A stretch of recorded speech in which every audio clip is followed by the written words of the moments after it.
Alors que le président Volodymyr Zelensky arrive à Washington pour des discussions à la Maison-Blanche, Donald Trump, de son côté, ne perd pas une occasion de faire entendre sa voix. Sur sa plateforme Truth Social, le président américain a lancé un message sans équivoque. Selon lui, Volodymyr Zelensky pourrait mettre fin à la guerre contre la Russie en un clin d'œil s'il le voulait vraiment. Sinon, qu'il continue de se battre.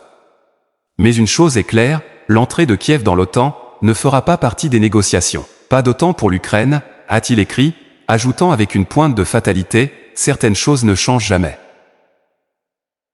À peine arrivé à Washington, le leader ukrainien, lui, a assuré partager une ferme volonté d'en finir avec ce conflit. Autour de la table, les grands noms de l'Europe se pressent pour soutenir sa cause. Le Premier ministre britannique, Keir Starmer, le président français Emmanuel Macron, le chancelier allemand Olaf Scholz et le chef du gouvernement italien, Giorgia Meloni. Sans oublier le secrétaire général de l'OTAN, Jens Stoltenberg, et la présidente de la Commission européenne, Ursula von der Leyen. Une démonstration de force, alors que les tensions montent. Dans l'ombre, les manœuvres diplomatiques s'accélèrent. Dimanche, l'envoyé spécial de Donald Trump, Steve Witkoff, déjà plusieurs fois, reçu par Vladimir Poutine cette année, a qualifié les garanties de sécurité, discutées en Alaska, de révolutionnaires. Une promesse de défense mutuelle. Inspirée de l'article 5 de l'OTAN, mais sans l'OTAN. Un marché que Kiev accueille avec méfiance.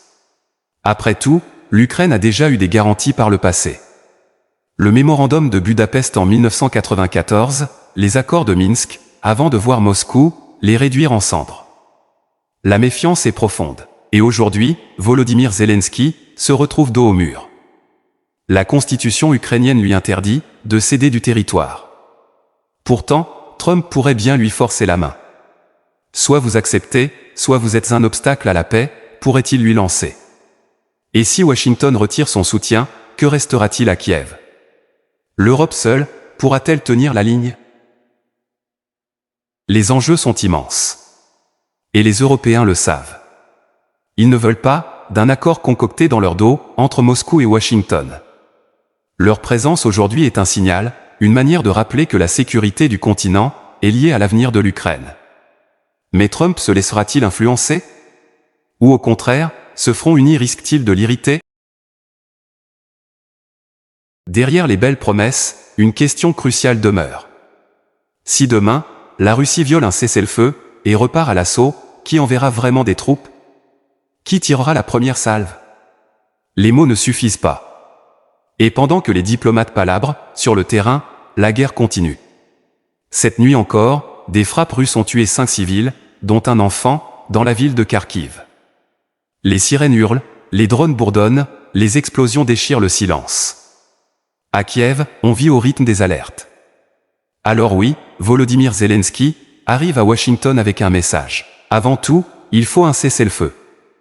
Mais Trump, visiblement, a déjà tourné la page. Les dés sont jetés. Les cartes distribuées. Et dans quelques heures, autour de la table ovale, ce ne seront pas seulement des mots qui s'échangeront, mais peut-être le destin de toute une nation.